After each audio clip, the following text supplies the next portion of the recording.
Hello, another great week at Dr. James McConnell's The Small Business Network with co-hosts Brittany Wise and Carol Harper Poe. Miss Carol is off for personal reasons, and we have our expert practitioner, Miss Carla Murphy, all the way from Buffalo. How you doing, Miss Carla? I'm doing well. How are you? Doing pretty good. Miss Brittany, how's your day going? Fabulous. Well, you look nice, Miss Brittany, because you had on your CQ jacket, your curvy queens, and now you got on your blue. Should I stand up? Hey, that's what we got to do now. Miss Carla, you're just getting out of work, so I'm assuming you're already still probably dressed up or something, huh? Absolutely. Well, give the visual of what you're wearing right now. I know you weren't looking for that. Oh, my. Well, chocolate brown and cream. Chocolate brown and cream. Man, that sounds like some good coordination here. I did the best that I could. All right. Well, we're going to get into our first topics here, and we're going to get into tune up your business knowledge. Miss Carla, what is business knowledge?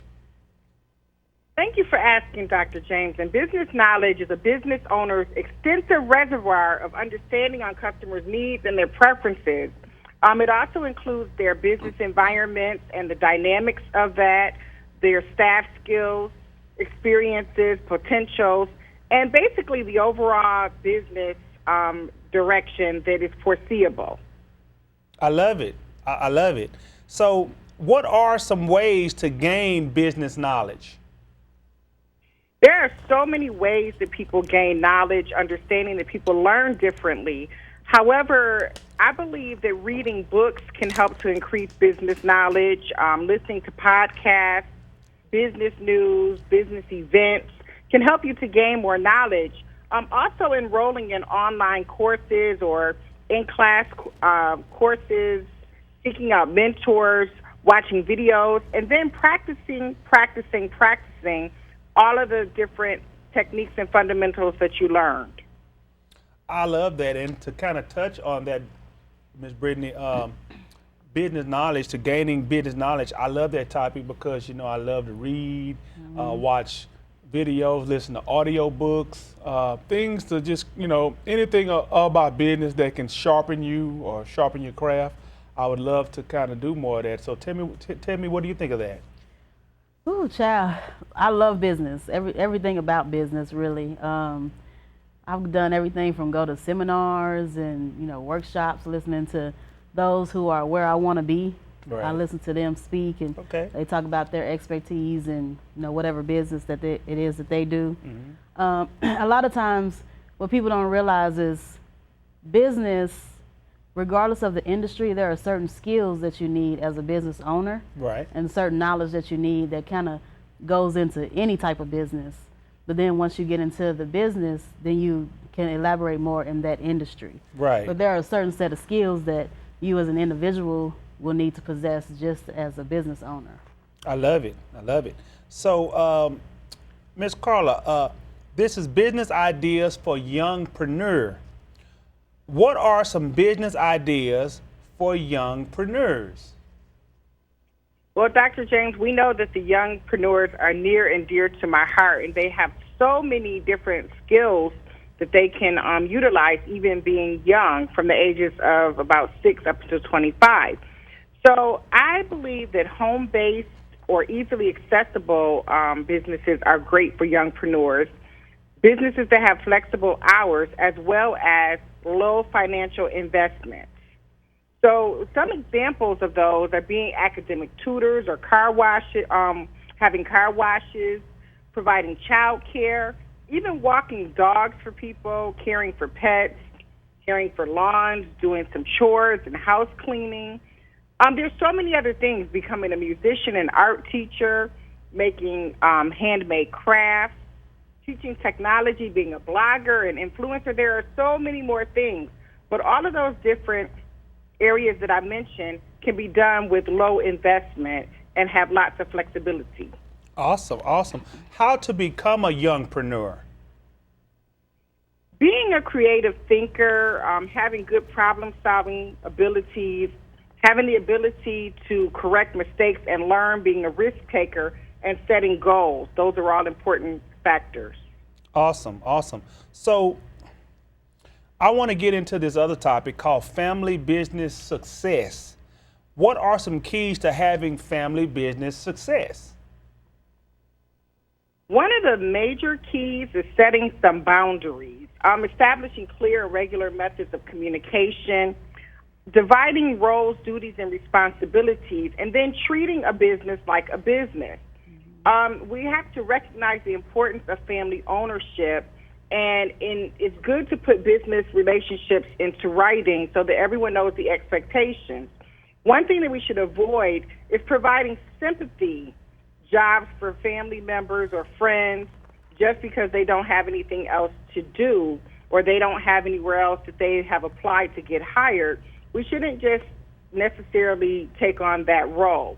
So once we draw clear management lines, sometimes we seek outside advice, we can work to develop a succession plan, and that's what will help to have success in family business.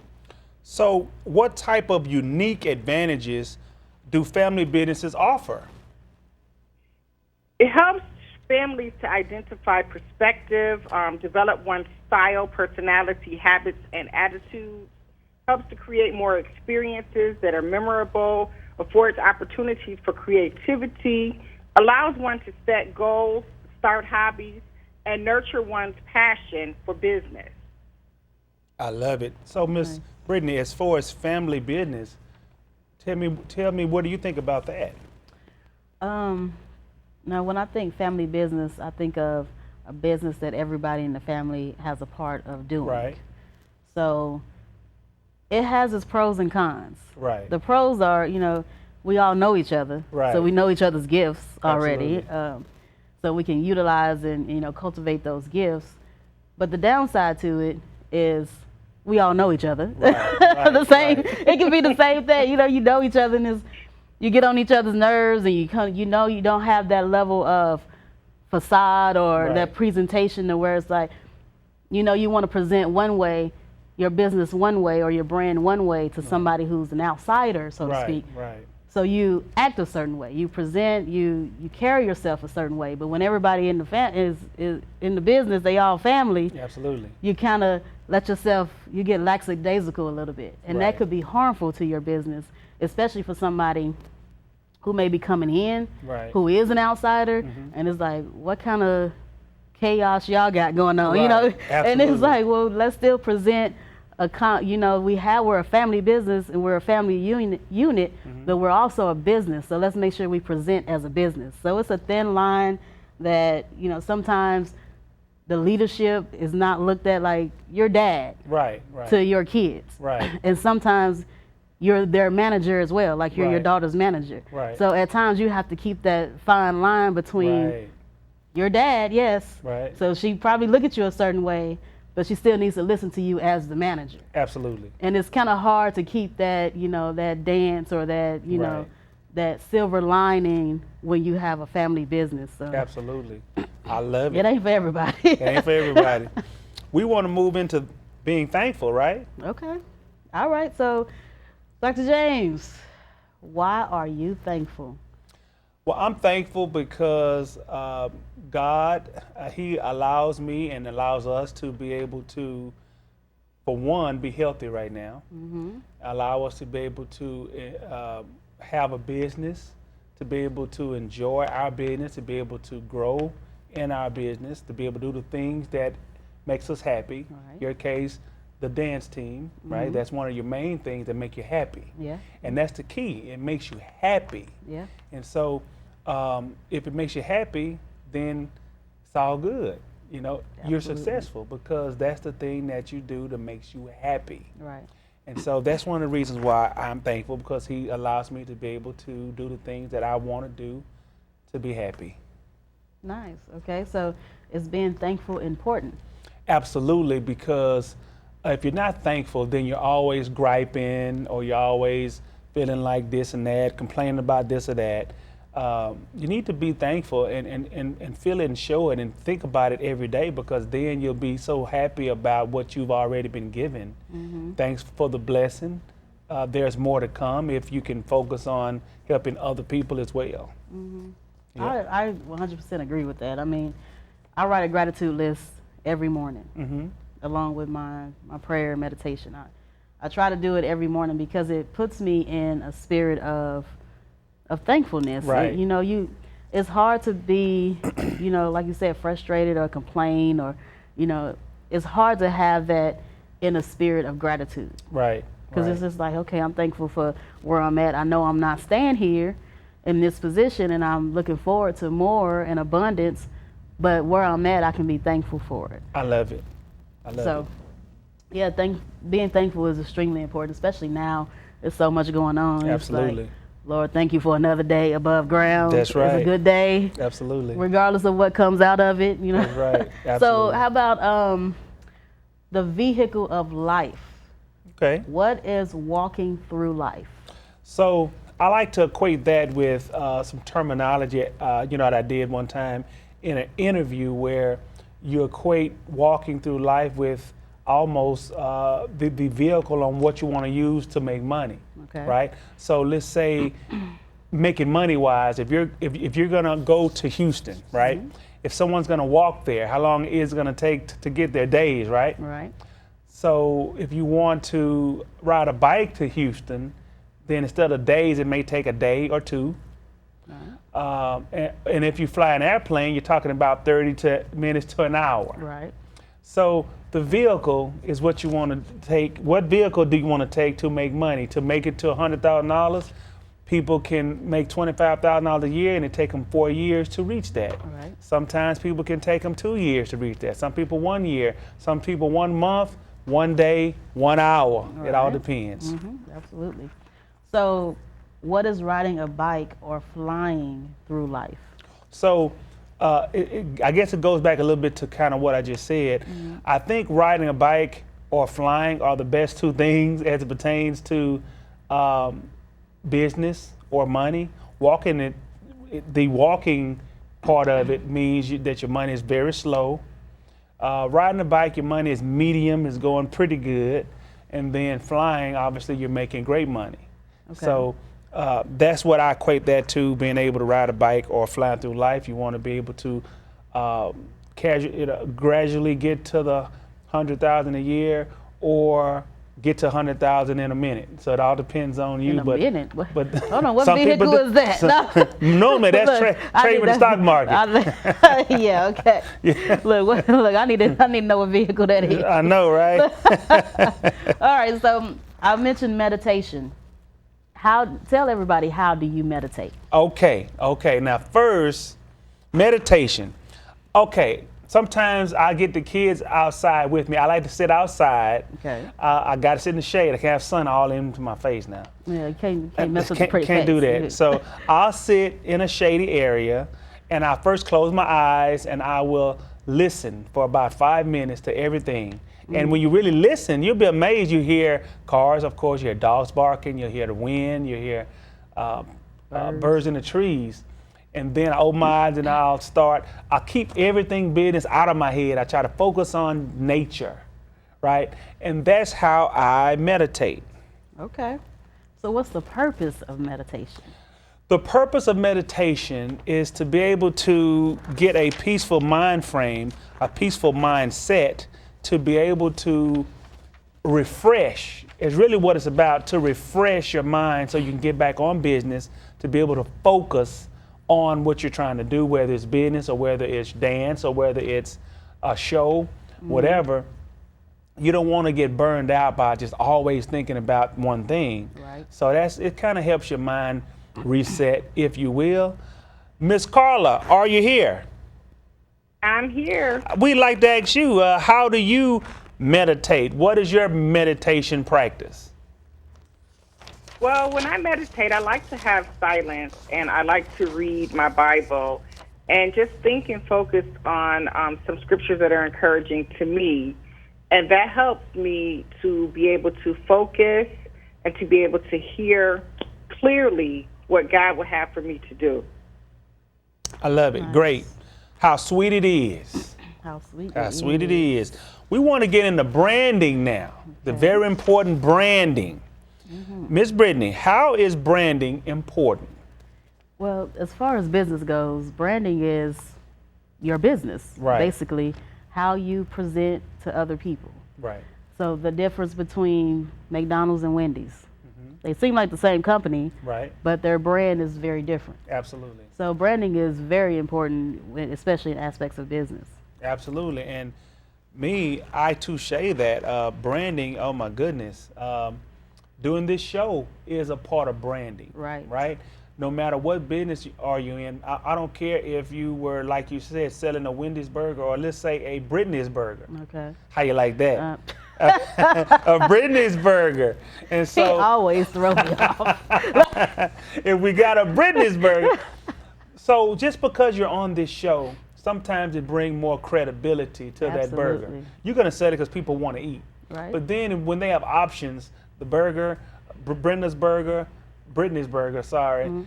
Miss Carla's burger, Dr. James' burger, and all these burgers, and they're trying to choose which burger do I want, and then they see Miss Brittany, she's on that show. You know what? Let's get her burger. Right. That's what branding is all about. I love it.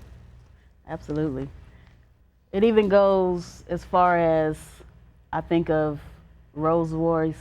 That's right. Versus Volkswagen. Right. While they might be made by the same people, the brand is extremely different. The brand is extremely right. When you think of a Rolls-Royce, you think luxury. You think, what it's sex appeal. You think money. You think they really don't have to advertise a lot of times because people, they might put a cameo in a movie. Right. And they present in a way that if you got money, you need to have a Rolls-Royce. Absolutely. So people without money, when they get money, what do? They go get a Rolls-Royce. Rolls-Royce. They don't have to advertise to you at that point. So branding is vital.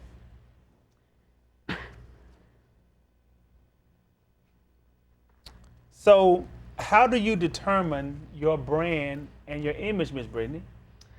I encourage my clients to think about how they want to present to other people. Okay. Like we talked about family businesses.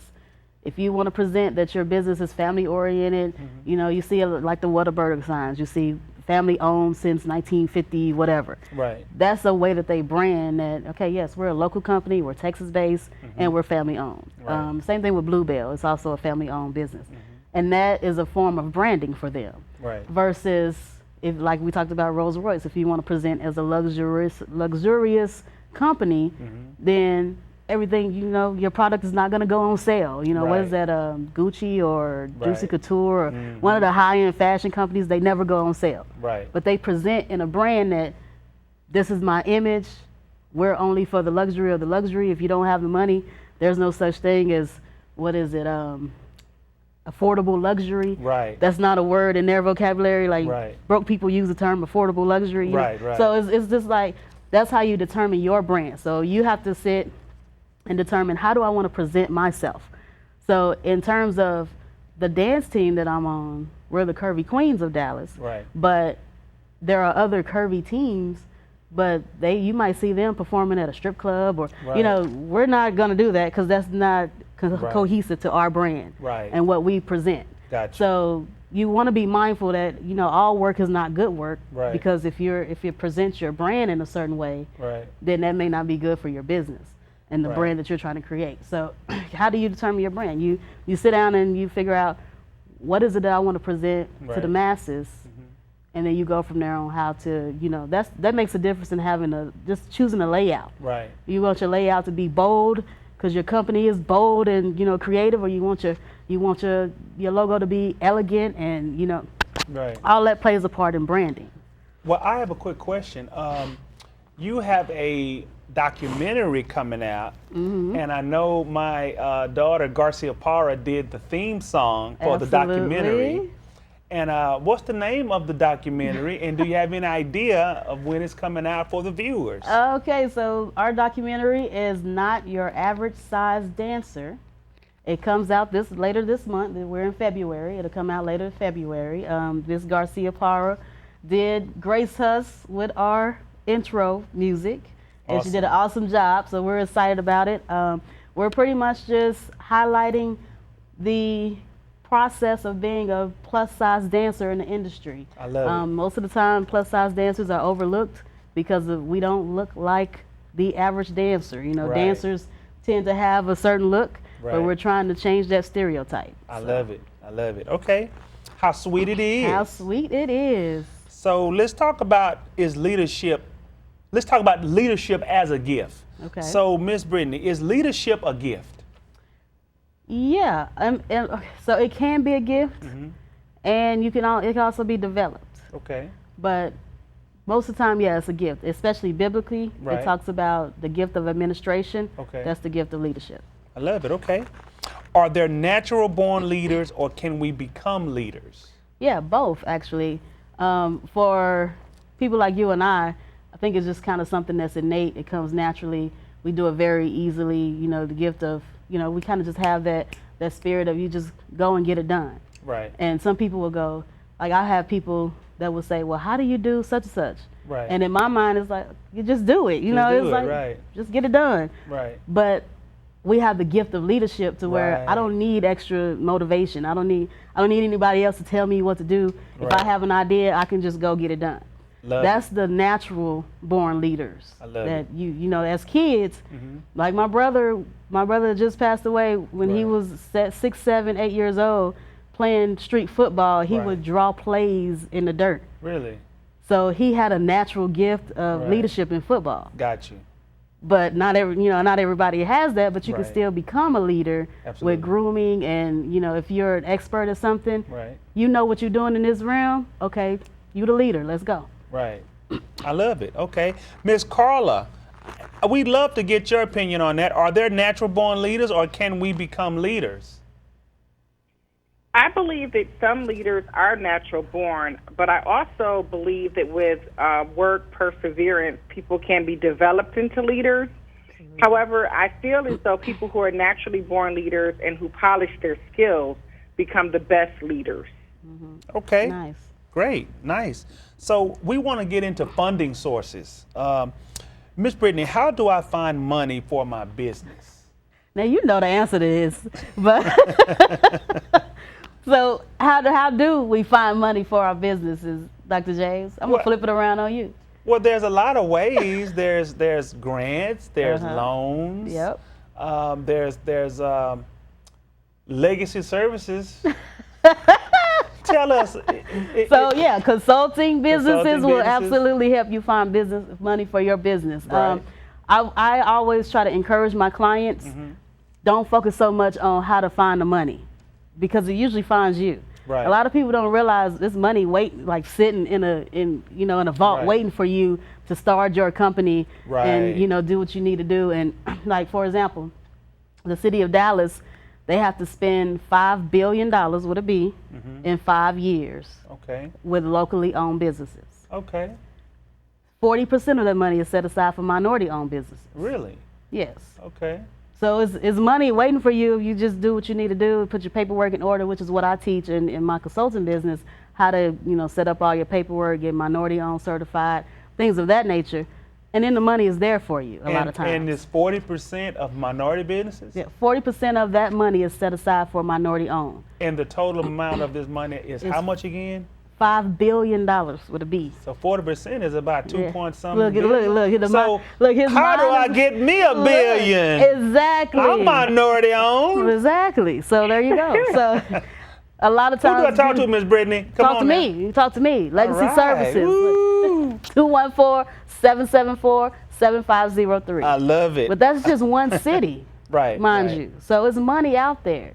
You Okay. have grants. You have the crowdfunding sources. You Right. have bank loans. You can go to Google and type grants available for such and such type of business Okay. in my area. Okay. And it'll bring up all kinds of businesses that will give you a grant for whatever you open a building to, Okay. to do whatever it is you're trying to do. You don't even have to be a 501c3 Okay. for this funding.